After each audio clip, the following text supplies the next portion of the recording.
अब ये दास के बताना चाहा था आपको, मन तू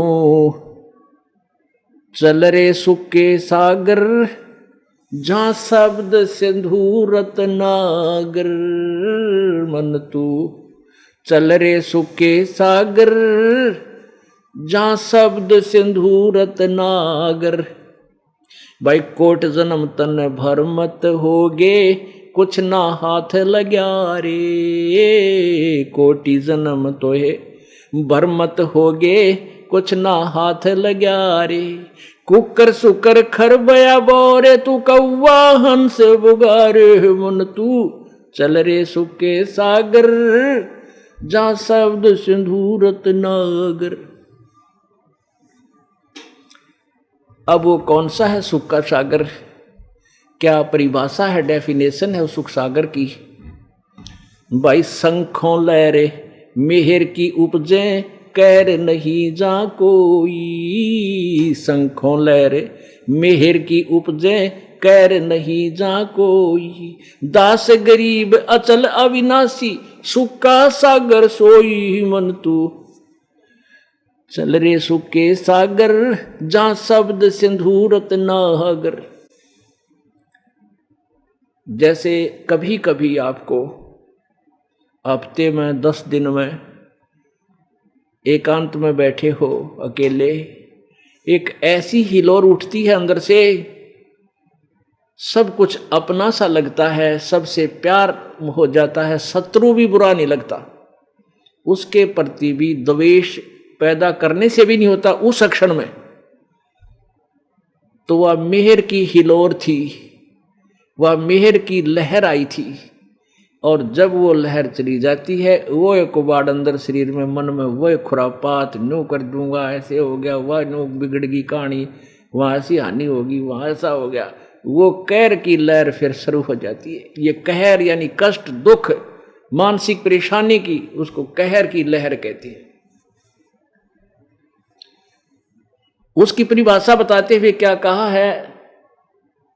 शंखों लहर सतलोक में, उस सुख सागर में शंखों लहर बेहर की उपजे, वहां ऐसी भावना रहेगी आपकी, कति मन बिल्कुल कोशिश करने से भी द्वेष हो ही नहीं सकता। शंखों लहर मेहर की उपजे, कहर नहीं जा कोई। और दास गरीब अचल अविनाशी, भाई सुख का सागर सोई। वो सतलोक है, सचखंड है, जहां वो अचल अविनाशी, वो कभी नष्ट नहीं होता। वो शाश्वतम स्थानम यानी सनातन परम धाम, वो सतलोक है, सचखंड है, रित धाम है। वहां चलो, वहां कोई दुख नहीं, सदा सुख ही सुख, सुख ही सुख। सबसे बूंदा। अब गीता जी के साथ में 29वें श्लोक में इसलिए कहा कि जरा और मरण से छूटने की कोशिश करता। जरा कहें बुढ़ापे ने, और मरण मृत्यु है, ये दोनों बूंदे दुख है। कोई मरना नहीं चाहता है पृथ्वी पे। अगर किसी को बीमारी हो जाए ना, सारी अपनी संपत्ति ने बेच के ट्रीटमेंट कराना चाहता है, मेरी जान बच जाए। कितनी प्यारी है जान, और फिर भी मृत्यु और बुढ़ापा। आप देखते हो ये बूढ़े बुजुर्ग हो गए, कति लाठी का सहारा चल रहे हैं, और बच्चे उसके साथ में स्पीड निकल जाते हैं, क्योंकि अब वो बुढ़ा सोचा है कदे मैं भी नहीं चला करता, करीब गोडे टूट लिए। तो अब वो बात बिगड़ दी।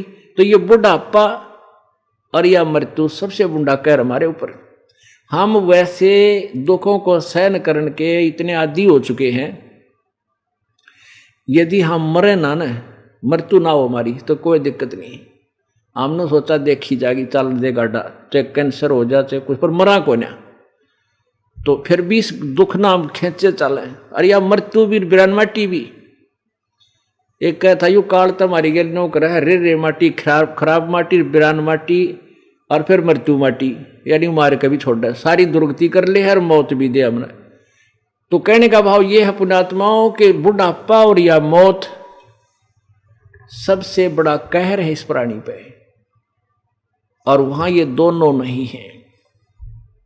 सदा युवा रहेगा ये शरीर आपका, और राग द्वेष कोई दुख नहीं, कोई कार्य नहीं, और इतना आनंद रहता है वह, हर समय इतना मदमस्त रहता है प्राणी, या तो किसी से तुलना नहीं कर सकते कि आप किस तरह किसी वस्तु को प्राप्त करके इतना सुख प्राप्त कर सकोगे इस पृथ्वी का। हम राजा को सबसे बड़ा आंडी माने हैं, और हम सोचा राजा सुखी होगा। राजा को तो सपने में भी सुख हो ना, ओए होए, स्वप्न में भी सुख नहीं हो सकता राजा को, चाहे वो कितनी बात बनाओ हमने, चाहे वो हेलीकॉप्टर में चलता दिखे। सुख है तो केवल भगवान के भक्त को हो सकता, पुण्यात्माओं, वो भी इस गंदे लोक में, जो जिसको हम थोड़ा बहुत सुख मान, या सुख नहीं है फिर भी जिसको हम सुख मानना चाहते हैं, वो सुख भी भगत को ही हो सके है, जो परमात्मा की आड़ में बैठ जाएगा, परमात्मा की ओट में बैठ जाएगा, तब थोड़ी बहुत राहत उसी को मिल सकती है। तो यहां क्या बताते हैं, मन तू चल रे सुख के सागर, जहां शब्द सिंधु रत्नागर। वहां सुख के आगार भरे, आगार माने डिपो, खान है, खान की खान है भगवान के, वहां सुख सुख। सागर की तरह किसी लिए कहा, जैसे समुद्र में आप चले जाते हो, किसी नौका जहाज में बैठकर 10, 20, 50, 100 किलोमीटर पहुंच गए, वहां पर आपको कोई भी वस्तु दिखाई नहीं देगी, केवल पानी, जल ही जल, जल ही जल, जहां देखो जल ही जल। तो वहां सतलोक के अंदर सुख ही सुख, सुख ही सुख, वहां दूसरी चीज नहीं। उसके लिए कहते हैं, मन तू चल रे सुख के सागर, जहां शब्द सिंधु रत्नागर। भाई कोट जन्म तन भर मत होगे, कुछ ना हाथ लग्या रे। कोटि जन्म तन भर मत होगे, कुछ ना हाथ लग्या रे। कुकर सुकर खरबया बोरे, तू कौवा हंस बुगारे। मन तू चल रे सुके सागर, जहां शब्द सिंधु रत्नागर। भाई कोटि जन्म तू राजा की न्या, मिटी न मन की आशा। कोटि जन्म तू राजा की न्या, मिटी न मन की आशा। भिक्षुक हो के तू दर दर हांड्या, मिला ना निर्गुण रासा। मन तू चल रे सुके सागर, जहां शब्द सिंधु रत्नागर। भाई इंद्र कुबेर ईश की पदवी, ब्रह्मा वरुण धर्मराया। इंद्र कुबेर ईश की पदवी, ब्रह्मा वरुण धर्मराया। विष्णुनाथ के लोक को जाके तू फिर भी उल्टा आया। मन तू चल रे सुके सागर, जहां शब्द सिंधु रत्नागर। भाई असंग जन्म तन मरत्या होगे, जीवित क्यों न मरे रे। असंग जन्म तन मरत्या होगे, जीवित क्यों न मरे रे। द्वादश मध्य महल मठ बोरे, बोहर न दे धुर रे। मन तू चल रे सुके सागर, जहां शब्द सिंधु रत्नागर। भाई दोजक, दोजक कहते नरक को, और भिष्ट कहते स्वर्ग को। दोजक भिष्ट सभी ते देखे, राजपाट के रसिया। भाई दोजक भिष्ट सभी ते देखे, राजपाट के रसिया। तीन लोक से तरपत नाही, ये मन भोगी खसियो। मन तू चल रे सुके सागर, जहां शब्द सिंधु रत्नागर। मन तू चल रे सुके सागर, जहां शब्द सिंधु रत्नागर। भाई सतगुरु मिले तो इच्छा मिटे, पद मिल पदे समाना। सतगुरु मिले तो इच्छा मिटे, पद मिल पदे समाना। चल हंसा उस लोक पठाऊं, जो आद्य अमर अस्थाना। मन तू चल रे सुके सागर, जहां शब्द सिंधु रत्नागर। मन तू चल रे सुके सागर। भाई चार मुक्ति जहां चंपी करती, माया होरी दासी। चार मुक्ति जहां चंपी करती, माया हो रही दासी। दास गरीब अभय पद पर सब बिलय, राम अविनाशी। मन तू चल रे सुके सागर, जहाँ शब्द सिंधूरत नागर, मन तू चल रे सुके सागर। जहाँ शब्द सिंधूरत नागर। पुण्यात्माओं, इस अमृत वाणी में आदरणीय गरीबदास साहेब जी ने परमेश्वर बंदी छोड़ कबीर परमेश्वर जी की कृपा से सतलोक सचखंड को आंखों देखा। परमेश्वर कबीर जी उनकी आत्मा को साथ लेकर सचखंड गए और वहां से सारे सिस्टम दिखाए, ब्रह्मा विष्णु महेश की सतीथि से परिचित कराया, अपनी समर्थता से परिचित करवाया, असंग ब्रह्मांड दिखाए। फिर उस प्यारी आत्मा को वापस शरीर में छोड़ दिया। घरवा 10 वर्ष की आयु के थे आदरणीय गरीबदास साहिब जी, उसमें गौवें चरा रहे थे जंगल में। वहां परमात्मा उन्हें सतलोक से आकर मिले थे और घरवालों ने मृत समझ लिया था और उसको चिता पर रख दिया था गरीबदास जी के 10 वर्षीय बालक के शव को, शरीर को। तो परमात्मा ने फिर वापस छोड़ दिया था। चिता के ऊपर से उठकर आए थे, अग्नि लगाने की तैयारी हो चुकी थी। उसके बाद उस महापुरुष ने परमेश्वर द्वारा दिए गए यथार्थ ज्ञान का कल्प तोड़ वर्णन किया। उन्होंने ये बताया, अब क्या बताया भाई, 4 मुक्ति जहां चंपी करती, माया होरी दासी। 4 मुक्ति जहां चंपी करती, माया हो रही दासी। दास गरीब अभय पद पर सब मिले राम अविनाशी।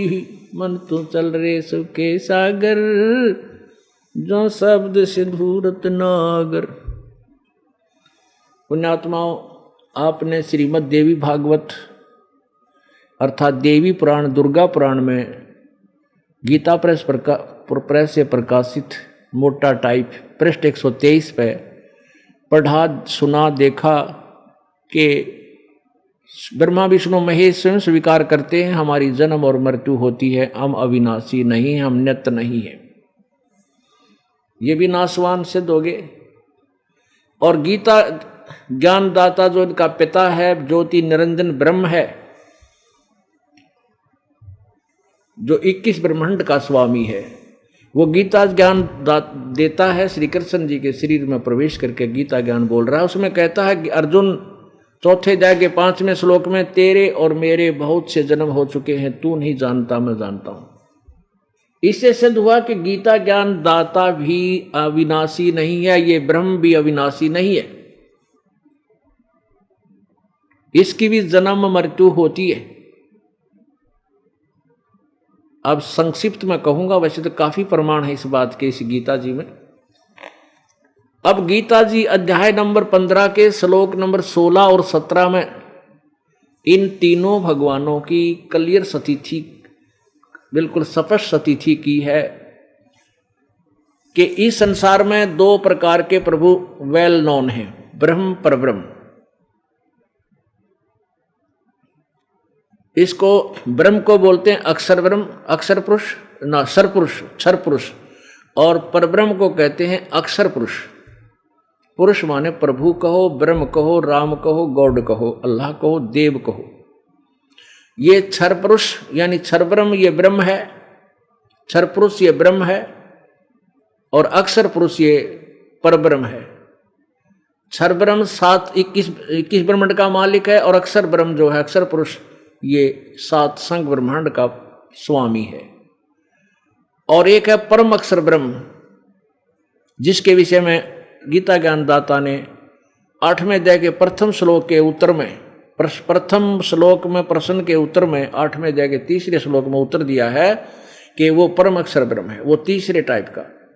तो 15वें अध्याय के 16 और 17 2 श्लोकों में कति क्लियर कर दिया 3 भगवान है। अब ये अविनाशी राम कौन सा है? दास गरीब अभय पद पर सब मिले राम अविनाशी। हमने अविनाशी राम परमात्मा ढूंढना है, जहां जाने के बाद अविनाशी के पास ये हम अविनाशी हो सकते हैं, सदा के लिए मृत्यु से छूट सकते हैं। और जो स्वयं मरते हैं उन्हीं के पास जाएंगे तो हम भी मरेंगे, कितने दिन रहेंगे वहां पर? ये सीधा सा अर्थ बन जाता है। इसलिए सारा कंसेप्ट क्लियर करने के लिए, ये पूरा स्पष्ट करने के लिए विषय अब गीता जी का सहारा लेते हैं। इसको 15वें अध्याय के 16-17 श्लोक में ले चलते हैं। देखिएगा श्रीमद् भगवद गीता, ये जयदयाल गोविंद का इसके अनुवादक हैं, अध्याय नंबर 15 और यहाँ है ये 16। इसका लिखा है दिवौ द्वौ इमौ पुरुषौ लोके क्षर क्षर च अक्षर एव च क्षर अक्षर क्षर सर्वाणी भूतानि कटुस्थ अक्षर उच्यते। इसका क्या अर्थ बना है कि इस लोक में दिवौ दो पुरुषों माने पुरुष हैं, क्षर पुरुष और अक्षर पुरुष, यानी दो भगवान है वेल नोन। और इसी प्रकार इनके दोनों के लोकों में सभी प्राणियों के ये स्थूल शरीर तो इनके भी इनके प्राणियों के स्थूल शरीर नाशवान है और आत्मा अविनाशी सभी की है, वह तो गधे कुत्ते सूर की भी है। अब यहां देखो अनुवाद इन्हीं का 15वें अध्याय के 16वें श्लोक का अनुवाद है। इस संसार में नाशवान और अविनाशी भी ये दो प्रकार के पुरुष हैं। पुरुष माने प्रभु हैं, भगवान हैं, स्वामी हैं। और संपूर्ण प्राणियों के शरीर तो नाशवान हैं और जीवात्मा अविनाशी कहा जाता है। अब 17वें में कमाल किया है, उत्तम पुरुष उत्तम है, पुरुष है तो अन्य है, परमात्मा इति उदाहरता है। यह लोक तरम अविश्य विवर्ती अवय ईश्वर है। अवय माने अविनाशी, ईश्वर माने परमेश्वर यानी भगवान। ये एक उत्तम पुरुष है तो अन्य है। वो वास्तव में जो ऊपर लिखे है ना, दो भगवान इस संसार में नाशवान और अविनाशी भी दो प्रकार के भगवान हैं, प्रभु हैं। कहते हैं उत्तम पुरुष है तो अन्य, उन दोनों से कोई और है पुरुषोत्तम यानी श्रेष्ठ परमात्मा, यानी परम अक्षर ब्रह्म, वो श्रेष्ठ परमात्मा। तो कोई अन्य है परमात्मा इति उदाहरते, जिसे भगवान कहा जाता है। और वही लोकत्रयम तीनों लोकों में आविश्य माने प्रवेश करके, विभर्ति माने धारण पोषण करता है, वो अवय ईश्वर है, वो वास्तव में अविनाशी परमात्मा है। ओए होए होए, ये भगवान। इसलिए गीता जी को शीश पर रखा हुआ था कि इस जैसा शास्त्र नहीं, पर समझने वाले समझ नहीं सके इस सदग्रंथ को। इन्होंने गीता जी का सार क्या बना रखा था, अर्जुन तेरा क्या जाता है, तू क्या लेकर आया है, तू तो आत्मा है, न्यू है।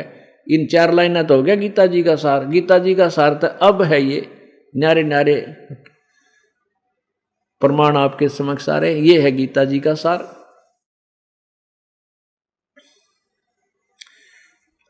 अब 3 परमात्मा सिद्ध हो गए।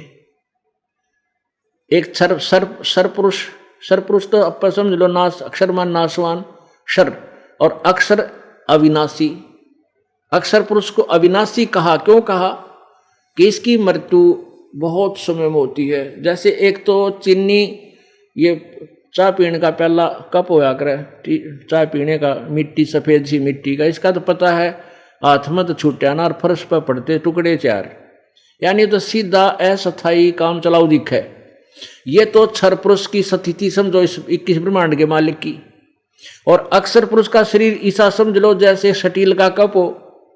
अब उस क्षर पुरुष उस मिट्टी वाले कप की तुलना में वो स्टील का कप स्थायी नजर आता है कि यो स्थायी है, क्यों टूटे को नहीं।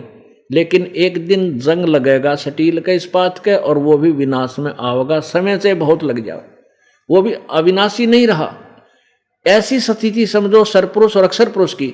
इसलिए कहा कि उत्तम पुरुष है तो अन्य, और परमात्मा इति उदाहरते। ये लोग तरम आविश्य विभर्ति अवय ईश्वर है, वो तीसरे नंबर का वास्तव में अविनाशी परमात्मा है।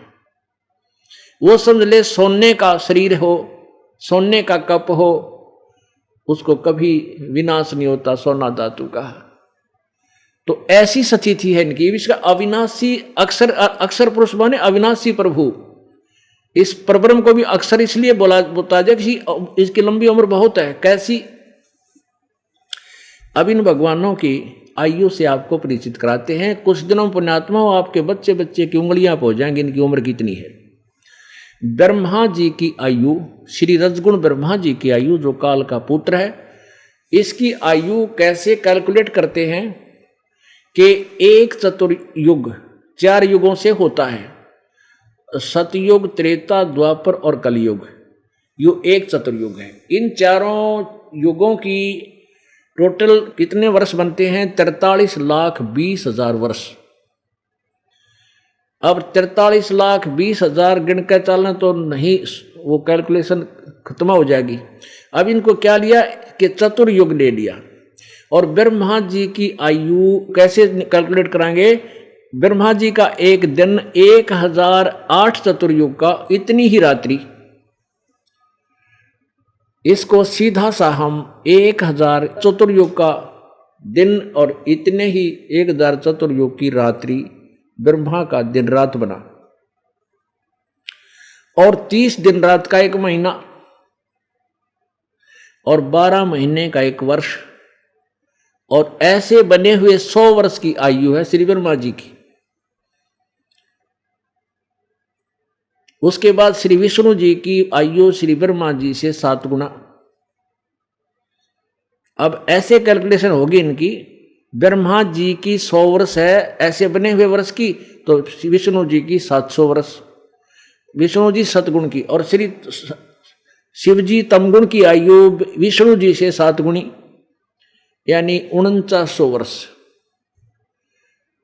और फिर ये तमगुण शिव भी मरेगा, इसकी मृत्यु होगी। और ऐसे 70,000 जब तमोगुण शिव मर जाएंगे, तब ब्रह्मलोक में रहने वाले इस ब्रह्म की क्षर पुरुष की मृत्यु होगी। और वो युग होगा एक, वो युग होगा परब्रह्म का, अक्षर पुरुष का एक युग होगा, एक युग। अब उस परब्रह्म की कैलकुलेशन करते हैं आयु। ऐसे एक युग बन गया जब युग काल मरेगा, एक युग हो जो ब्रह्मलोक में रहने वाला ये काल, एक ब्रह्मांड का नाश होगा, तो ये काल अपना शरीर छोड़ देगा, ये मृत्यु को प्राप्त हो जाता है। फिर दुर्गा भी ऐसे मरती है, उस समय सब ब्रह्मांड विनाश हो जाएगा, और दुर्गा और काल का, ब्रह्म का, ये दूसरे ब्रह्मांड में चले जाते हैं। वहां फिर इनका दोनों का ऑटोमेटिक प्रभु की आज्ञा से इनका दोनों का शरीर युवा शरीर बन जाता है, मृत्यु हो जाती है, दोनों का युवा शरीर हो जाता है स्त्री पुरुष का। फिर ये ऐसे अपनी सृष्टि ब्रह्मा विष्णु महेश आदि उत्पन्न करने शुरू कर देते। इसलिए गीता जी अध्याय नंबर 4 के श्लोक नंबर 5 में कहा कि अर्जुन, तेरे और मेरे बहुत से जन्म हो चुके, तू नहीं जानता, मैं जानता हूं। और 9वें श्लोक में कहा कि मेरे जन्म और कर्म अलौकिक है, मेरा ऐसे जन्म होता है, तुम्हारी तरह नहीं। अब ये एक युग हो गया, जब युग काल मरेगा, एक ब्रह्मांड का विनाश होगा, उस समय समझो एक युग हो गया उस अक्षर पुरुष का, जो दूसरे नंबर का प्रभु है, जो सातसंग ब्रह्मांड का मालिक है। अब ऐसे ही 1000 युग का दिन, नोट चतुर्युग, 1000 युग का दिन, इतनी ही रात्रि अक्षर पुरुष यानी परब्रह्म की। और ऐसे ही 30 दिन रात का एक महीना, और 12 महीने का एक वर्ष, और 100 वर्ष, ऐसे बने हुए 100 वर्ष की आयु है किसकी? अक्षर पुरुष की। और तीसरे नंबर का जो परम अक्षर ब्रह्म है, वो कभी विनाश में नहीं आता, उसकी कोई आयु नहीं है। अब देखो, एती उम्र बुलंद मरेगा अंतरे, क्योंकि कोई सतगुरु लगे न कान, न भेंटे वो संतरे। इतनी लंबी उम्र भी हो जाएगी तेरी जितनी, इस ब्रह्मा विष्णु महेश की कितनी कैलकुलेशन, फिर परब्रह्म और ब्रह्म की जितनी भी होगी, तो भी अंत में मृत्यु रहे। क्यों? क्योंकि तुझे वो तत्वदर्शी संत नहीं मिले जो गीता जी अध्याय नंबर 4 के श्लोक नंबर 34 में, यजुर्वेद अध्याय नंबर 40 के मंत्र नंबर 10 से 13 में जिन उस तत्वदर्शी संत के बारे में जानकारी दी हुई है, जो वेदों के ज्ञान से अलग ज्ञान रखता है, गीता जी के ज्ञान से और एक्स्ट्रा ज्ञान भी रखता है। तुझे वो तत्वदर्शी संत नहीं मिला, इसलिए इतनी लंबी उम्र हो जाएगी, तो भी मृत्यु तेरी। पुण्यात्माओं, इस जो अमृतवाणी आपको सुनाई थी, मन तू चल रे सुख के सागर जहां शब्द सिंदूरत नागरे, कोटि जन्म तन भरमत हो गए कुछ ना हाथ लगा रे, और कुकर सुकर खरबा बोरे कौआ हंस बगारे। ओए होए, कोटि जन्म तू राजा के ना मिटी न मन की आशा, और भिक्षकों के दर दर घूमे मिला ना निर्गुण रासा। पुण्यात्मा, कुछ एक उदाहरण ऐसे होते हैं जो सफिशिएंट होते हैं, बहुत पर्याप्त होते हैं आपको समझने के लिए। श्री अम्बरीश राजा थे, सतयुग में बड़े धार्मिक और भक्ति भी करते थे, न्यायकारी राजा थे, जैसी उनको भक्ति प्राप्त थी। और दुर्वासा जैसी तोप जो अपने आप उसके सामने सब कुछ थर्राते थे, वो अम्बरीश राजा की भक्ति सत भक्ति के सामने फिट्टे मुंह होकर वहां से गए थे। उसके बाद वो पुण्यात्मा सतयुग में गई, सतयुग में स्वर्ग में गई, वहां अपने पुण्य क्षीण होने के बाद फिर जन्म हुआ, राजा जनक हुए, वही आत्मा। और राजा जनक वो महान आत्मा थी। सुखदेव जैसे ऋषि जो आकाश में उड़ जाते थे अपनी सिद्धि से, उनको भी राजा जनक से उपदेश लेना पड़ा, और तब वो स्वर्ग तक जाने का उसका जुगाड़ हुआ।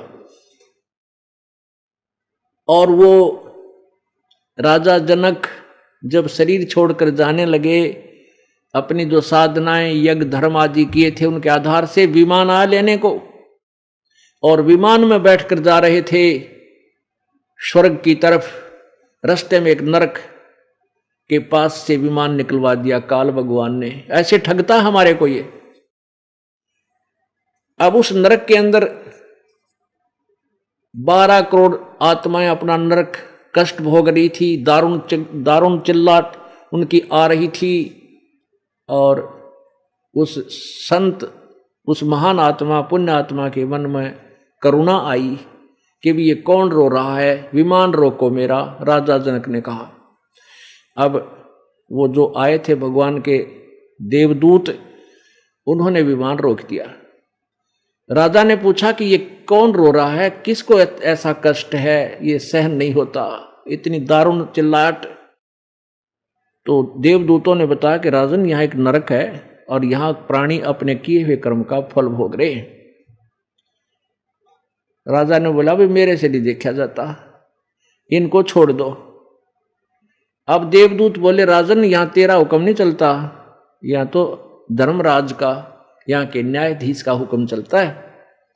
तो उसने, राजा ने कहा कि भाई मैं तो आगे जाऊं को नहीं।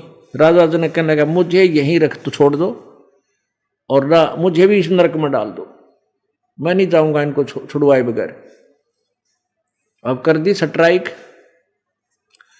अब धर्मराज आया वहां पर, उसने कहा, राजन यहां विधान है, जो जैसा कर्म करेगा उसने भोगना पड़ेगा, ये अपने पाप भोग रहे हैं, आप चलो अपने स्वर्ग में चलो, आप इनसे क्या लेना देना।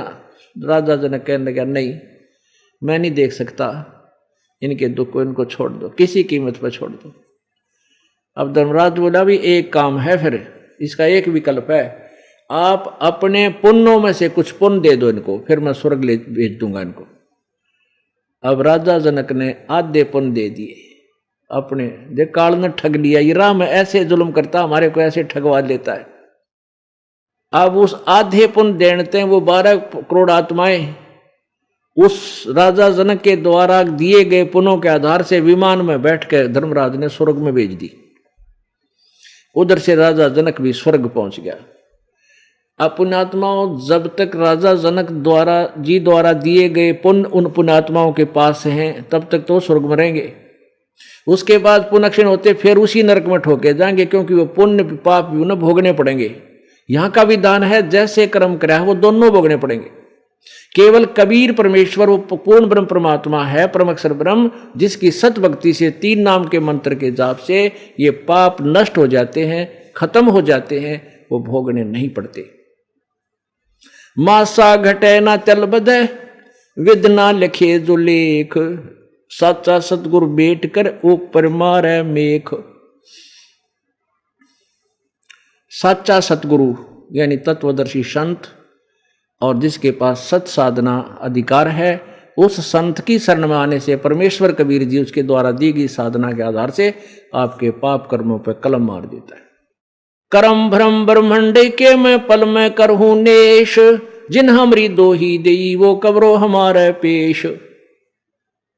नेश माने नष्ट कर देता हूं, तेरे कर्म भ्रम को सब नष्ट कर दूंगा। जिन मेरी दोहाई दी है, मेरा नाम लिया, वो मेरे पास भेज दो। परमात्मा कहते हैं, धनराज से कहते तू इसका लेखा भी मत लेना मेरी आत्मा का।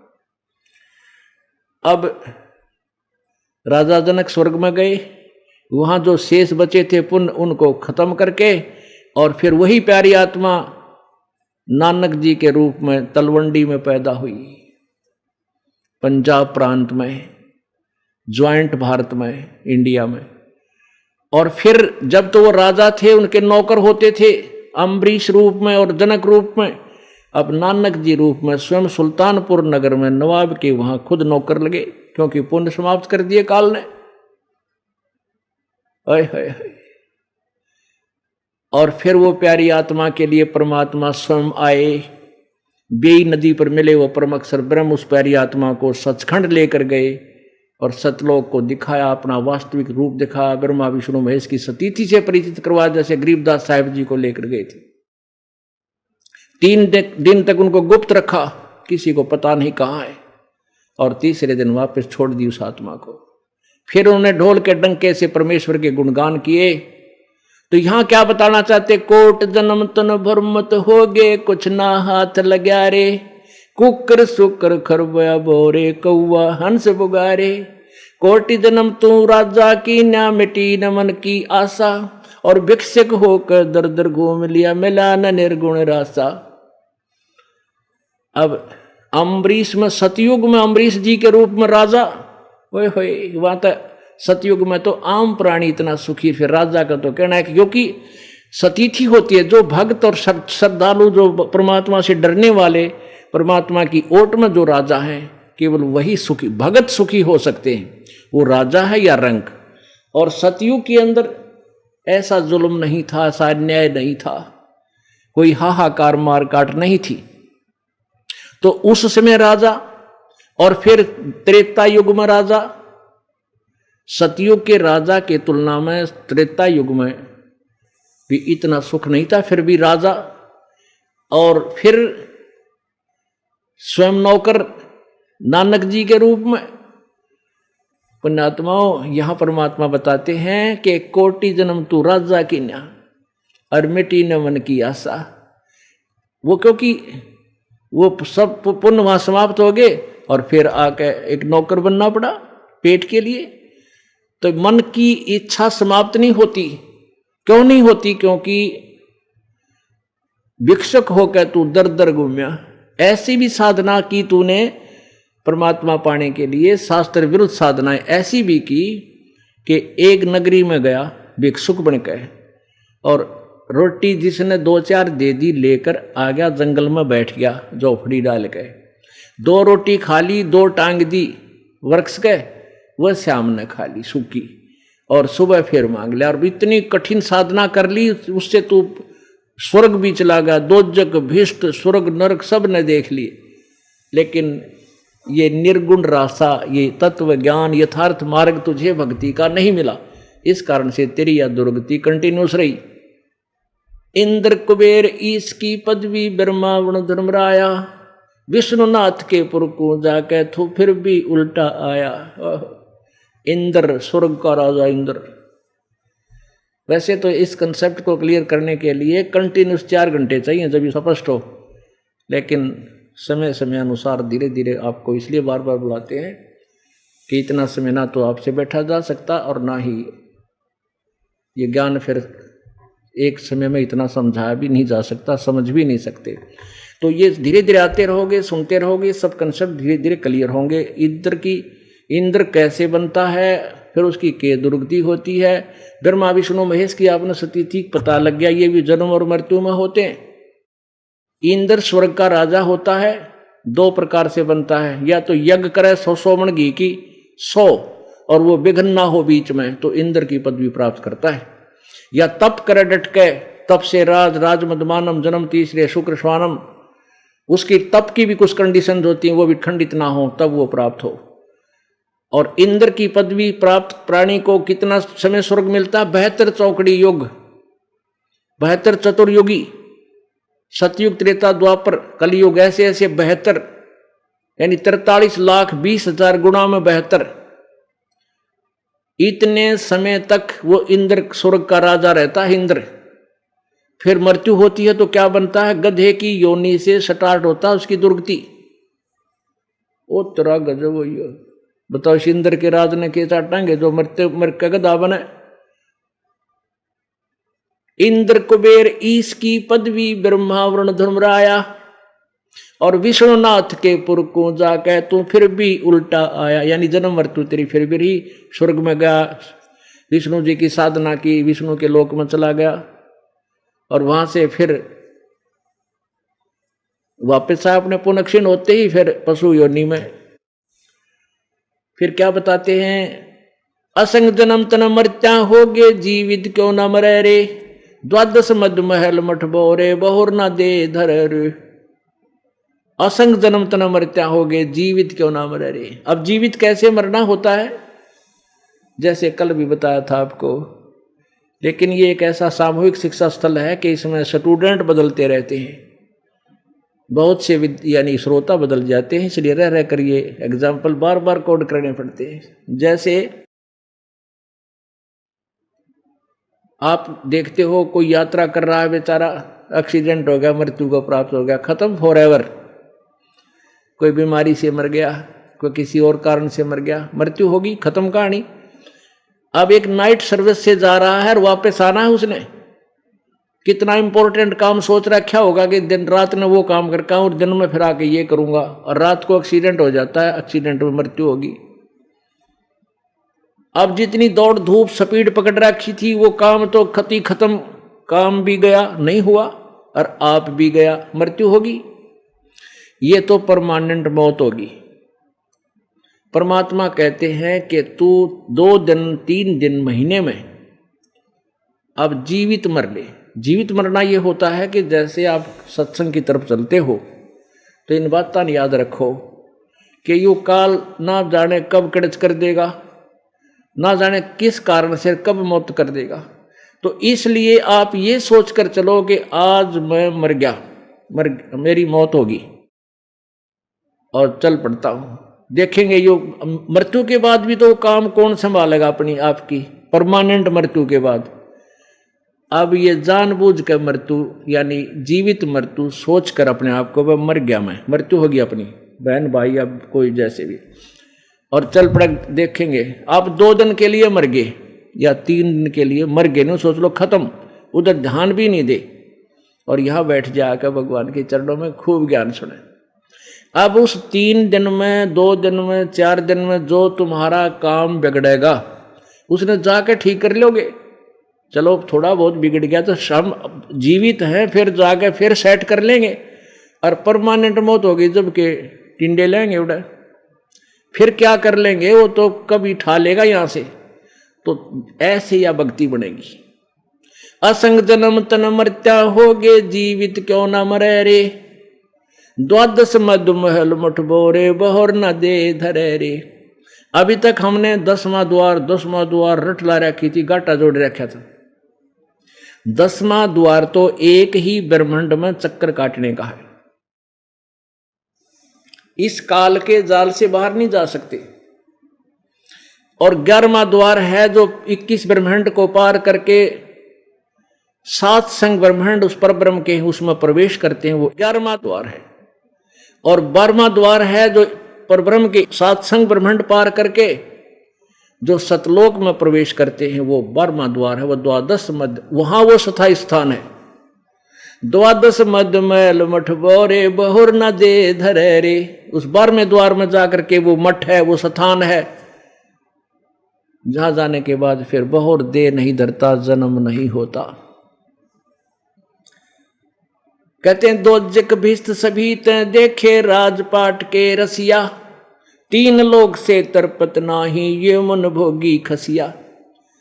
कहते हैं इसने 3 लोग का भी राज दे तो भी इस मन की संतुष्टि नहीं है। जैसे एक कोई गांव का सरपंच बन जाता है तो अगले वर्ष ने सोचा मैं चेयरमैन बनूं ब्लॉक का, और ब्लॉक का चेयरमैन बन जाता है तो न्यू इच्छा हो जाए कि एमएलए में खड़ा हूं। एमएलए बन जाता है न्यू कहीं मंत्री बनूं जब बात बने। मंत्री बनने के बाद तगड़मबाजी शुरू हो जाए, मुख्यमंत्री बनूं तो बात बने। और मुख्यमंत्री बनने के बाद हाथ पैर तुम्हारा है, मेरा प्रधानमंत्री का सूत बैठ जा। पुण्यात्माओं, परमात्मा कहता है अगर इसने 3 लोग का राज दे देना इस मन की तो भी संतुष्टि नहीं। आप जैसे आपके पास गरीब आदमी है, एक प्लाट भी नहीं है, प्रार्थना करते भगवान एक छोटा सा प्लाट हो जाए, प्लाट हो गया। फिर प्रार्थना करते भगवान इसमें एक छोटा सा मकान बन जा, काम चलाओ, मकान भी बन गया। फिर सोचा 2 लड़के हैं, एक का और भगवान न्यारा जुगाड़ हो जाए, वो भी हो गया। उसका प्लाट भी मिल गया, एक और मकान भी बना दूं और बन गया, वो भी बन गया। इतना बूढ़ा मर गया और गधा बन के उस द्वार का सारा खड़ा पावा उस मकान के, कोई ना बढ़ दे भीतर। तो परमात्मा न्यू के हैं 3 लोग से तरपत नाही, ये मन भोगी खसिया। या 3 लोग दे दे तो भी संतुष्टि नहीं, इसकी मौत तो हो जाए, जीव की इतना हाय हाय लगी रहे। तो क्या बताते हैं भाई, सतगुरु मिले तो इच्छा मेटे, पद मिल पदे समाना। चल हंसा उस लोक पठाऊं जो आज अमर अस्थाना। अब इस इच्छा न कौन मिटेगा? तत्वदर्शी संत, वो सतगुरु मिले तो इच्छा मिटे, ऐसा ज्ञान मिले तो यहां से पीछा छूटे इस अड़ंगे तय। सतगुरु मिले तो इच्छा मिटे और पद मिल पदे समाना। पद मिल, पद माने पद्धति, वे ऑफ वर्शिप, शास्त्र अनुकूल, शास्त्र अनुकूल साधना की पद मिले, वो साधना मिले, पद्धति मिले। और उस साधना से, उस पद से पद मिल पदे समाना। गीता जी अध्याय नंबर 15 के श्लोक 4 में कहा कि अर्जुन, तत्वदर्शी संत की प्राप्ति के बाद उस तत्व ज्ञान से रूपी शस्त्र से इस अज्ञान रूप अंधेरे को काट कर उसके पश्चात उस परमेश्वर के उस परम पद की खोज करनी चाहिए, जहां जाने के बाद फिर लौटकर संसार में नहीं आते। तो क्या बताते हैं, वो परम पद उस पद्धति से, वे अकॉर्डिंग टू द शास्त्र, शास्त्र अनुकूल साधना रूपी उस पद्धति से वो पद मिलेगा। कौन सा? वो परम पद, सतलोक प्राप्ति होगी। सतगुरु मिले तो इच्छा मेटे, पद मिल पदे समाना। पद मिल पदे समाना, कितना गुड़ रहस्य इस सूक्ष्म वेद के शब्दों का। पद यानी वे ऑफ वर्शिप, परमात्मा भक्ति की विधि सही मिले, फिर पद, उस पद्धति से पदे समाना, उस परम पद परमेश्वर के, उस परमेश्वर के उस परम पद में पहुंच जाएंगे। चल हंसा उस लोक पठाऊं जो आदि अमर अस्थाना। जो कभी नष्ट नहीं होता उस सतलोक में भेज दूंगा प्यारी आत्मा, तू मान मेरी इस कहने को। उसमें क्या सुख होगा? 4 मुक्ति जहां चंपी करती माया होरी दासी। ओए होए, यहाँ की साधना ब्रह्मलोक तक की साधना, ब्रह्म की साधना से, अन्य साधना से हमें 4 मुक्ति सुनी है, 4 मुक्ति होती हैं और वो चारों मुक्ति नाशवान है। कोई स्वर्ग में, कोई महास्वर्ग में समाप्त होकर के फिर 84 लाख योनियों में। वो जो सुख आपको 4 मुक्तियों का ब्रह्मलोक आदि में है, परमात्मा कहते हैं ऐसा सुख तेरे चरणों में सदा सतलोक में पड़ा रहेगा। 4 मुक्ति जहां चंपी करती माया होरी दासी। और दास गरीब अभय पद पर सब मिले राम अविनाशी। अभय पद वहां जाने के बाद कोई भय नहीं, कोई मृत्यु नहीं। और वो गीता जी अध्याय नंबर 15 के श्लोक नंबर 17 में कहा, उत्तम पुरुष है तू अन्य परमात्मा इति उदारते। यह लोक त्रयमाविश्य विवर्त्य अवैश्वर, वो अविनाशी परमात्मा मिलेगा आपको। दास गरीब अभय पद पर सब मिले राम अविनाशी। उस अविनाशी परमात्मा को प्राप्त कर हमारी साधना से तेरा पूर्ण छुटकारा होगा, पूर्ण मोक्ष होगा। बोलो सतगुरुदेव। परमपिता परमेश्वर कबीर बंदी छोड़, कबीर देव, अल्लाहु अकबर, अल्लाह कबीर,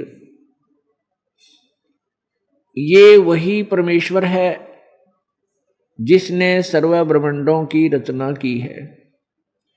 जो कुल का मालिक है। ये परमेश्वर प्रत्येक युग में आते हैं और काल के द्वारा अज्ञान रूपी अंधकार जो फैलाया हुआ होता है, आध्यात्मिक अंधकार, आध्यात्मिक अज्ञान रूपी अंधकार का जो बोलबाला काल ने करवा दिया होता है, सभी मानव समाज को शास्त्र विधि अनुसार साधना से विमुख कर दिया गया होता है, तब वो परमेश्वर अपने यथार्थ ज्ञान को देने के लिए स्वयं ही प्रकट होते हैं। पुण्यात्माओं, पूरा विश्व इन चारों पवित्र वेदों को आदर की दृष्टि से देखता है और इन पवित्र वेदों को एथेंटिक मानता है, सत्य मानता है। इनके अंदर जो विवरण है उसमें कोई शंका नहीं है, वो बिल्कुल सत्य है। पुण्यात्माओं, परमात्मा की प्राप्ति, परमात्मा की भक्ति कोई कठिन काम नहीं है। ये निर्णय होना कठिन है कि परमात्मा है कौन और हमने जाना कहां है। और तीसरा ये है कि उसकी पाने की विधि क्या है, परमात्मा प्राप्ति का वो तरीका कौन सा है, विधि कौन सी है। इन तीन चीजों को, तीन बातों का जब निर्णय हो जाएगा, परमात्मा पाना कठिन नहीं है। और जब तक हम परमात्मा प्राप्ति नहीं कर लेंगे तब तक हमारा ये संकट निवारण नहीं हो सकता। अभी तक हमने यही नहीं पता था भक्ति मार्ग का, ना सिर का पता था ना पैर का।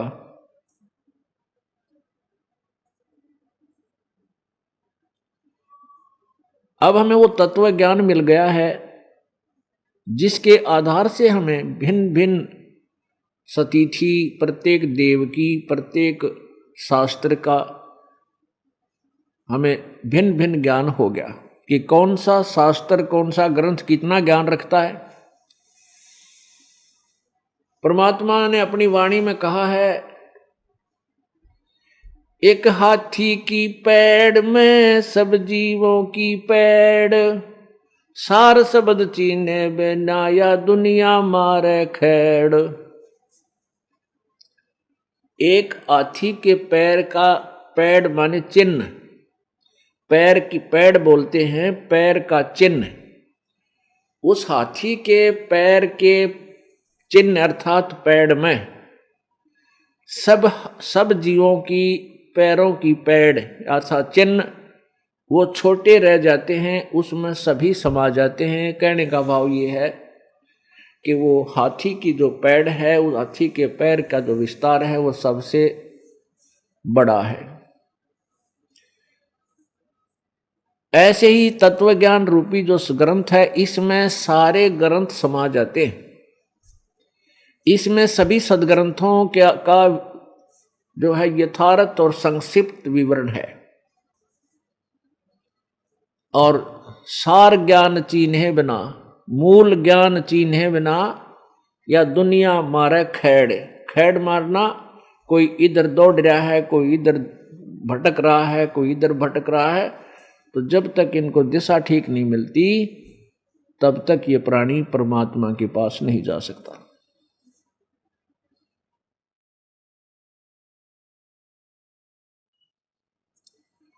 तो सबसे पहले हमने ये फैसला करना है, निर्णय करना है कि वो भगवान है कौन, और उसके प्रमाणों सहित हम देखकर सुनकर तब उसको स्वीकार करेंगे। वैसे तब मानने वाले हम हैं नहीं, क्योंकि हमारे को भ्रमित बहुत कर दिया है इन अज्ञानी संतों और गुरुओं ने, इन नकली महर्षियों ने हमारे को इतना भ्रमित कर दिया है कि अब हम जैसे कहते हैं ना, दूध का जला हुआ छाछ को भी फूंक मारता है, लस्सी को भी फूंक मारता है, कहीं फूंक ना दे।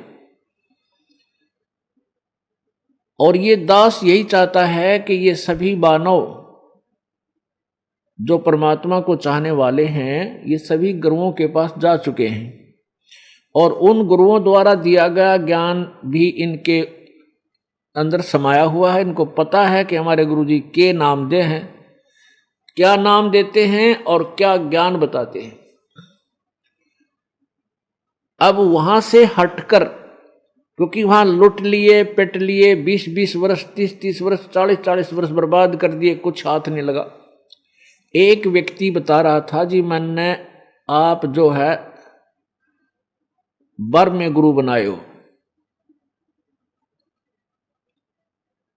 मेरे को परमात्मा की चाह थी कि 2 वर्ष की 3 वर्ष, कहीं 4 वर्ष की 5 वर्ष, और 60-65 साल के उम्र का आदमी।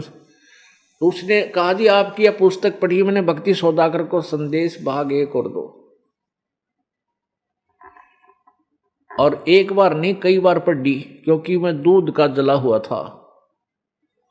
और इसको पढ़ने के बाद मेरे सारे कंसेप्ट क्लियर हो गए, सारी शंकाओं का निवारण हो गया। आज नाम लेना आया हूं और अब मुझे विश्वास हो गया कि पृथ्वी पर कोई संत भी है। तो पुण्यात्माओं, ये दास यही चाहता है कि अब ये इस जो दूध के जले हुए हैं खूब फूक मार मार कर देखें, और एक बार इस ज्ञान से परिचित हो जाने के बाद आपका, आपके पूरे परिवार का और कई पीढ़ी तक का 101 पीढ़ी का उद्धार होगा आपकी का। अब से शुरू हो जाएगा। अब ये तत्वज्ञान पूरे विश्व में जाएगा और पूरे विश्व में एक ऐसी न्यारी शांति होगी, कोई किसी की चोरी नहीं करेगा, ना ठगी करेगा, क्योंकि हम सबसे ज्यादा दुखी हैं, अपने बनावटी जाल में फंस रहे हैं। अब जैसे बालक होता सा ना, छोटा सा बच्चा होता है, घर वाले मना करते हैं कि तू बाहर मत जा, गर्मी बहुत है रेत में, तो ऐसे आंख में चौनी करके और बाहर गली में दौड़ जाता है दोपहर में, गर्मी मई जून के महीने में। अब वहां उसके पैरों को गर्मी लगती है, गर्म जमीन लगती है, वो रोने लग जाता है। फिर वो बैठ जाता है, अगर पैर जले हैं बैठ जा, फिर वो और घना दर्द हो, यानी पैर भी जले और बैठ गया वो शरीर जले, फिर वो रोए बुढ़ी तरह। तब माता पिता या भाई बहन उसको उठा के ले आवे, फिर दोबारा अपने स्थान पर बैठावें। तो ऐसे हम इतने अनजान बच्चे हैं कि हमने इस टेंशन वाले वजन को कैसे उठा लिया, इस टेंशन को कैसे ले लिया। जैसे हम बच्चों की शादी करते हैं, ब्याह करें, पहले साधारण सा ब्याह होया करता, ठीक है, थोड़ा बहुत डटोटर से कर लिया कर दिया, गाजे बाजे हो जाते, लेकिन इतना बेगन्ना था जो ईब शुरू कर दिया। अब क्या करते हैं, दहेज वाली बीमारी या सिर पर धर ली, ठीक है, जिसके पास कुछ पिछले पुण्य हैं उसके पास पैसे घने हो गए, उसने लड़की की शादी करी, मोटरसाइकिल दे दी, कार दे दी, टेलीविजन दे दिया, सिलाई मशीन दे दी, भाई कपड़े धोने की दे दी मशीन, रोटी पाने के गैस चूल्हे दे दिए, और कार भी दे दी वो मनमाने। अब उससे थोड़ा सा कोई नॉर्मल है, वो फिर कार ना दे सके तो और कई लटोटर और कई प्रकार के आइटम देने की सोचता है अपने बच्चे को। फिर धीरे धीरे नीचे वाला समाज, जो थोड़े गरीब हैं, अब उनके बच्चे जाकर देखते हैं कि उसकी बेटी का ब्याह हुआ, इतने सामान दे दिया।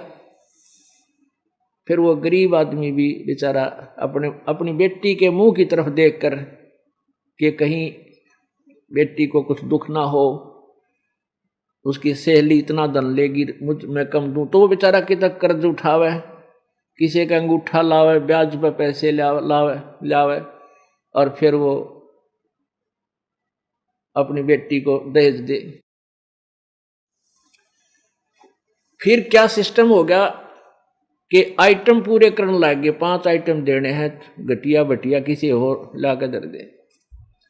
तो ये जो बीमारी हमने दहेज वाली ला दी, ये अपने बच्चे की दुश्मन है। एक तो आगे वाले व्यक्तियों को लालच पड़ गया, पीछे ये बीमारी कैसे शुरू हुई, लड़कियों का मर्डर करना शुरू कर दिया दुष्ट आत्माओं ने, इस लालच में कि दूसरी जगह लड़का ब्याहेंगे, ये तब आए गए। ऐसा जुल्म शुरू हो गया था। अब ये एक ऐसा कानून बन गया, अब थोड़ा सा बात में फर्क आई है, नहीं तो जुल्म हो गया था। लेकिन इन कानूनों से कोई लाभ नहीं होगा, ये तो हृदय से हटानी पड़ेगी यह चीज कि ये इस बीमारी हमने आप पाल ली। बेटी के भाग में अगर सुख है तो उसने कोई मोड़ नहीं सकता। और जहां हमारी बेटी, क्योंकि वो राम नाम पर लगी हुई है, भगवान की भक्ति कर रही है, चाहे किसी गरीब का ब्याह दियो, ब्याह तो वही होगा जहां मालिक ने लिख रखा, गरीब अमीर का तो रौला है को नहीं। और परमात्मा के हाथ में कलम है, अपनी बेटी ने इसी जगह संयोग जोड़ देगा। और जाते ही कुछ ही दिनों में उस बेटी वहां अपवारे नारे हो जाएंगे।